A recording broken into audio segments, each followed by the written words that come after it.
the Shelf. I'm your host, Yvonne Wolf, and today our special guest is Kathleen Rude, the author of Redemption of the Red Fire Woman.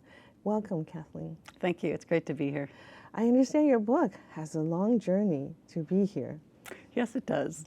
And tell us about your work as a shamanic practitioner and this journey that the Red Fire Woman takes.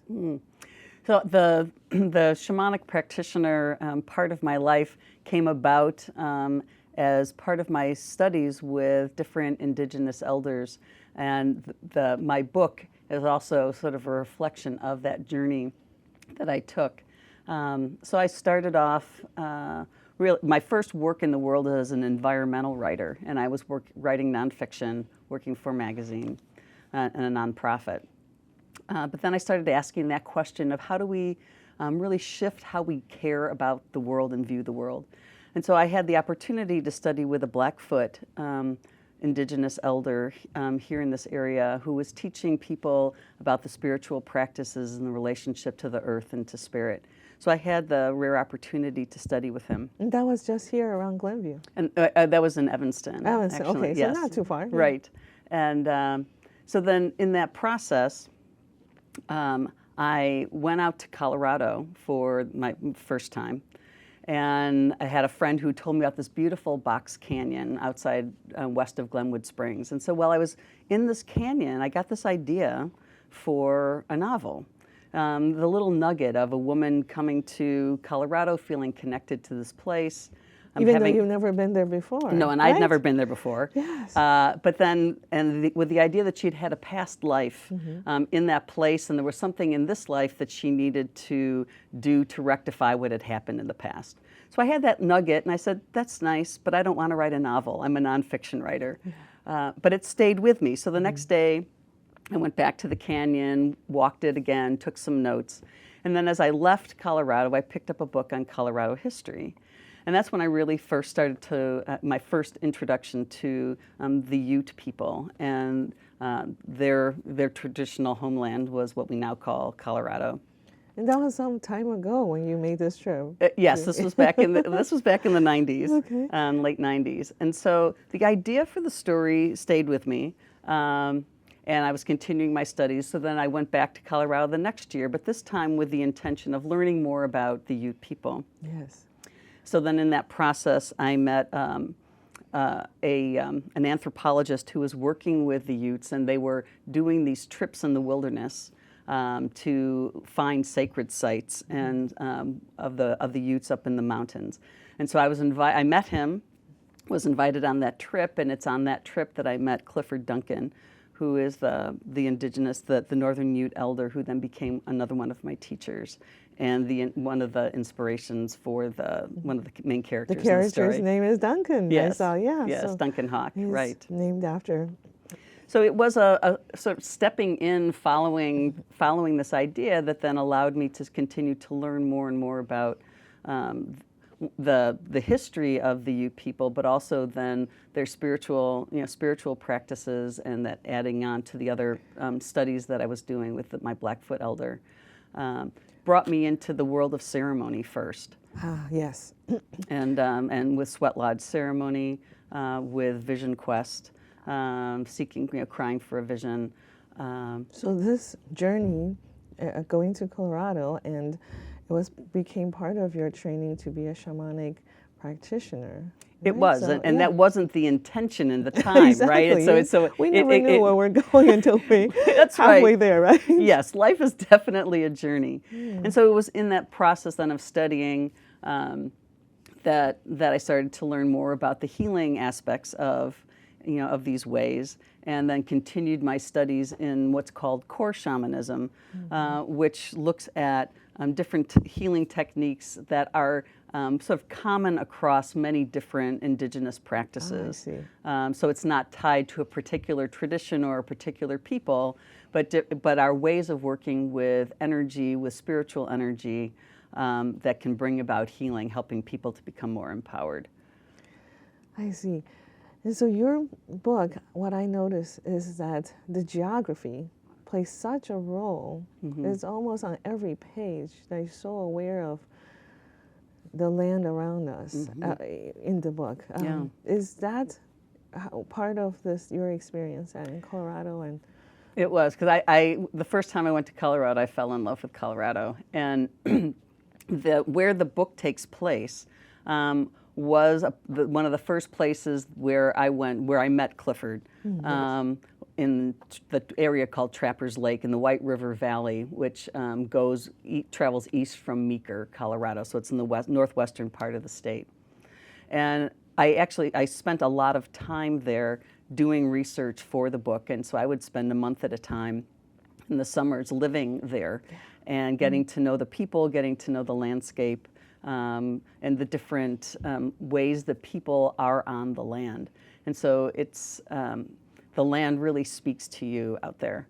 And so it was very much a part of another character in the story. Definitely. I feel that in our modern lives, we don't really think of our surroundings as self-aware as much. So many jobs requires moving or traveling, and you just kind of work independently of that environment. But the environment really does create who we are, right? Yes, and having that really strong sense of place and connection, not only to the land but to the animals, to the plants, and that's very much a part of the Ute experience of the land. They say that that the bear is their brother, and that they're very connected to bear as an animal that is a part of their tradition, their teachings. Their sense of identity is connected to all of the animals and the plants and to the place. And that's why it was such a tragedy that what's happened all across this country, right, is that the peoples of this land have been forced off of what has been their home and relocated. And so that being disconnected from place is such a horrible and cruel thing that's happened. So part of the story too is about, and my experience was allowing the Utes are reconnecting to that part of Colorado because they don't live there anymore. I see. Recently, I attended another event that was also about a Native American book, and they talked about this empathy with the floral and the fauna, and your book has that too. I feel there's characters that travel with a bear. Yes. And that bear is not just a physical bear, but is spiritually connected as a brother. So this, and then your character has this very close sister. Is that meant to help us understand that sisterly, brotherly relationship? A lot of the characters in the book come from people or based on people that I know. And so the sister in this book is based off of my sister Elizabeth, and we are very close. It also provided a way for Sarah, the main character, to be able to reflect what's happening to her, to be able to have that conversation, with her sister. And also, interestingly, I wrote this book over many years. Yes. And as we often have other things in life to take care of. Yes, because I was writing nonfiction full time when I was starting this, and so I would take a writing weekend once a month, go up to another friend's place and work on this. And then I was also continuing to learn. This book took many years to finally come to completion. And so at one point, the sister character was going to come out and have more of a role out in Colorado. And as the story evolved, that didn't work out. But she serves as someone who allows Sarah to reflect on what's happening and get a different perspective. So let us talk about the publishing of this work. Kathleen, did you have trouble finding a publisher? I didn't even look for a publisher because in the world of fiction, as I found out, in order to get published, especially as a first-time writer in that genre, that you need an agent. And to find an agent can be as arduous a task as finding a publisher. And so by the time I finally finished the book, I just wanted it out there. Yes. And I was fortunate enough to have a dear friend who was also one of my writing partners, who's also a graphic designer. And so Diane was she designed my cover and also helped me with the desktop publishing part of things. So I had a lot of the skills and resources available to me to be able to self-publish pretty easily. Did you hire an editor? I did not hire an editor. Okay. I did have, I ended up having 17 different people read the book. Yes. And my mother was an English teacher, and so she was a fabulous editor. And my sister also is a great editor, and we had such a fun time. The very first time, my first completed draft, I gave it to her to edit. And then we had lunch. I sat down and I saw all these notes all over the manuscript. I'm like, oh my gosh. Well, because I had written this over so many years and characters had changed as I was doing this, that there were a lot of inconsistencies in the first draft. So we had some good laughs about, she would make a reference to, what's this? And I explained it, and she said, that's not in the book. Yeah. So we had to do a lot of consistency work. But then over the process of time, I had a number of different people, all avid readers or writers, read it. And what was fascinating to me was that everyone found a different piece that was really helpful to me, and no one really overlapped with what they were finding.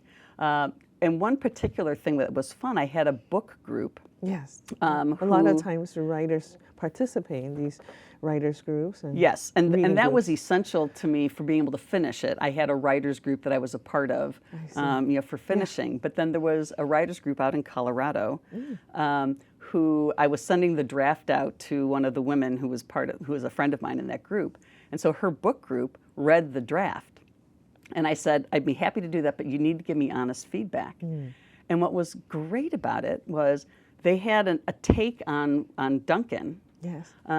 That was totally off from what I wanted them to think of him as a character. And in that process, we were able to talk through the languaging, and I was able to see how they saw him one way when I wanted them to see him another. So it was incredibly helpful to them be able to go back and change it. So I found, not that everyone can go out and have 17 different people read your book, but I found it so helpful because everyone had a different piece that really made it the best that it could be.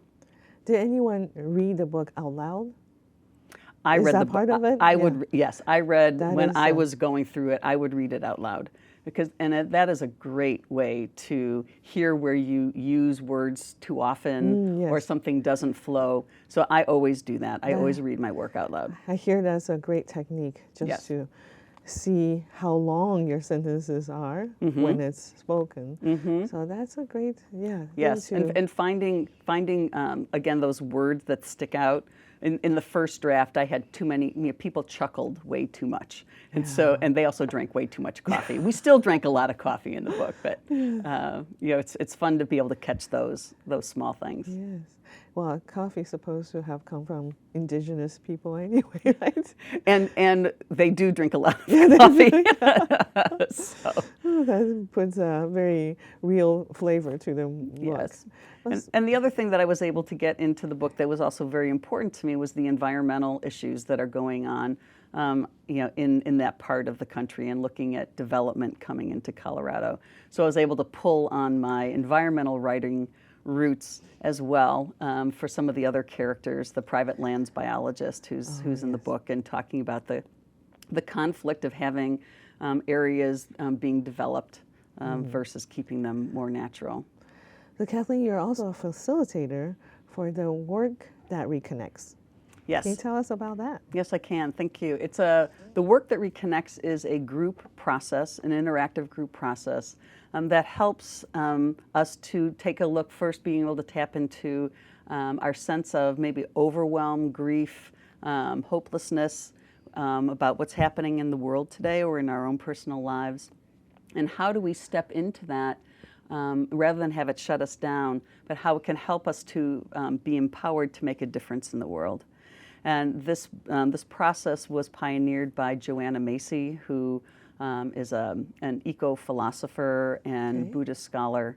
And this process is a continuation of my environmental work, where I find it so helpful, especially in this time now of climate crisis and chaos and global, political upheaval, social unrest. And they say these are all very much global issues, not individual countries have these issues. And many of these are on the UN sustainability goals. Yes, I mean, so these issues are all, they are all global in scope, and they are also very local in as well. And so for us as individuals, we can feel so overwhelmed, like, what can I do to make a difference? Yes. And this group process really helps us to shift from that sense of feeling like we're alone and we don't have any real power to make a difference, to feeling like we can, that we're connected to so many things, and that life really is this living system, so that when we do something here in Glenview, it can have ripple effects out in the world, and how important it is that each one of us find what it is that is meaningful to us and be able to feel like we can participate. And so that's the next book that I'm working on now. Is nonfiction. It is a nonfiction book, and there is a sequel. There is a sequel to Red Fire Woman somewhere in here, but it's not coming out quite yet. But this next book that I'm working on is on a concept I'm calling "How to Be an Everyday Difference Maker," and with this understanding that we don't have to totally change our lives or give up our day job to help make a difference in our communities or in our country or in the world. But there are ways that we all have power to participate in whatever issues are calling to us. And I'm going to say that in one of the first and most important issues, things that we can do is vote. Oh, wonderful, wonderful. Yes. I think that's a great way to think about our whole decade. Yes. As we are in a new decade. Kathleen, so let's talk about Glenview. How long have you been? I'm glad that we haven't lost you to Colorado. We almost did, but I still loved it. It's still my second home. I've been in Glenview now for 5 years. And I was living in Deerfield for over 25 years. I see. Glenview, I think, is a very supportive of the arts. We have a wonderful library, lots of writers and artists here. How have you found Glenview to be a good place to live? What I like about Glenview is I feel like it's fairly diverse community. And so that's been really refreshing for me. The library is fantastic, and we're close enough to Chicago, that we'd be able to spend time in the city. It's a beautiful community, so I just be able to get out and for me, being out walking. Being in nature, we're close to the forest preserves here, in this area are really wonderful, and I spend a lot of time in the forest preserves, and so it's a lovely community. The writer groups that you are part of, are they in Glenview? Is there some no? You can recommend in the local area? The writers group that I was a part of for the redemption of Red Fire Woman actually is a group of women they're called Sisters in Crime. It's it may be an international organization that supports women who are writing mystery or mysteries, thrillers, thrillers, right? And even though my book is not of that genre. Walking my dog, met a woman who was a part of one of these writers groups, and they lost a writer, and they were looking for somebody else to join their writers group. And I said, well, that sounds stranger than fiction, right? Yes. How could you? It was definitely that synchronicity, right? And we were talking about writing, and because we were talking about our dogs first, and. Wow. So it was a small group of women. We were 4 or 5 at a time. And we would meet, I think, like every other week, and with the idea that you would bring something to read. and then you get feedback right then and there. They were looking for you. And, they were looking for you. and they saved They me found in you. that sense because then they created an accountability Yes, factor, yes. because especially if no one's paying you for this, Yes. it can be hard for writers to say making it a priority, giving yourself the time to really to write it when it's not your job. And so having a group of people who I knew were waiting for me and saying, okay, what'd you write? Yes. Helped me to make it a priority, and then to get helpful feedback, and to have a schedule, and to make it a priority. So that writers group was essential for me in finishing my book. And that is somewhere near here? Is it? It's an international organization, and so what they you can find it. encourage writers to form Their local own groups. their Okay. their own support groups. But then they have national conventions. It's quite an impressive resource, especially if people who are interested in writing mysteries. I see. That sounds Yes, very Sisters good. in Crime. Yes, that's a very good resource for our writers. Yeah. As a self-publisher, you went through Amazon? Is that what you did? I did. And I went through Amazon first I wanted to have a print book. And so there's one type of formatting that you go through Amazon to get a print book. And then if you want your book to be electronic, there's a different formatting process and a different platform that you need to go to get your book on electronic formatting. So there are two different processes if you want a print book and an electronic book. I see. And then this was, the Amazon will ask you on options of cover, back cover, layout of chapters. Yes, and so font choices. yes, you can do all of that. And if you don't have the skills to be able to design a cover or do the layouts, I believe that they have, for added fees, they can do that for you. I was fortunate that I had a graphic designer friend who designed my cover, and she also helped me then pick the font and the layout. So I was able to do much of that myself, so I didn't have to pay for that, which is helpful. Yeah, that is. Is there a cutoff point? Let's say under 200 pages, the book would be so much, and if it was over 300 pages, I mean, was there some kind yes, of... the cost to you and the cost does vary. It's based on the size of the book. It also depends on whether or not you're doing any kind of illustrations, if there's any color in it. Yes. So the pricing does vary by the size of the book and the type of printing that you want. I see. How about the websites? Have you designed a website yourself?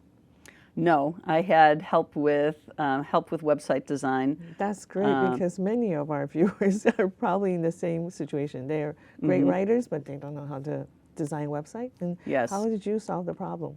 I have a friend who is a website designer, Lisa Hoffman.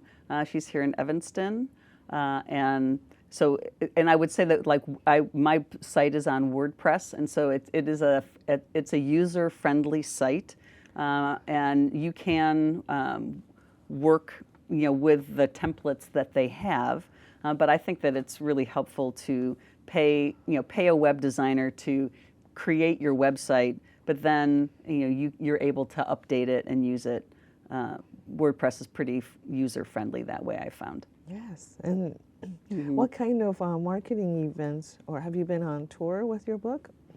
No, I didn't go on tour. I did have a number of book groups in the area, also in Wisconsin, where I went and talked with the book group. They picked the book and read it, and then I came up and we had a conversation. The best promotional opportunity that I had was going out to North Carolina. My mom was living there at the time, and she was involved with a number of book groups. So she invited me out to come speak at her book groups, and then other book groups said, oh, well, we'd like to talk with her too. So it ended up turning into a luncheon. So that does sound like a book tour. You just it was my mini book tour. Yeah, you didn't know. Out to North Carolina, and we had 125 people there for lunch, and then I realized I actually should give a speech as opposed to just talking about my book. So I had an opportunity to talk about the writing process and how I came to write this book. And that is a recording that we have that's on my website. If anyone, Podcast. I would say read the book first, because there are spoilers in the talk if you haven't read the book first. Oh, that sounds like a very good journey. It was, and I have to say that for me, the story wanted to be told, and it just kept hanging with me, and so I kept working with it, and we grew together. You know, my understanding and the story continued to grow, and so finishing it was such a relief. And so I want to encourage any other writers who are saying, I'm still working on a novel. Yes. Keep working on it and finish it, because you know it was hard for a long time to feel like I was going to. Yes. And then I was able to. The added joy for me was that people really enjoy the story, and now, really enjoyed it, and are looking, you know, and I keep getting notes saying, when's the sequel coming out? Yes. And so that's just been so gratifying to me. Well, do you have any advice for our writers out there? This book took me over 16 years to complete, and there were many years where I felt like, you know, will I ever finish this book? And so I just want to encourage people. I know there are lots of people who have a novel or a book, you know, that they're working on, and to find the right support group to do it, and then keep going and finish it, because it's such a rewarding experience when you finally do. Well, thank you very much, Kathleen. Thank you. This was a real pleasure to be here. And thank you for watching. Join us next time on Off the Shelf.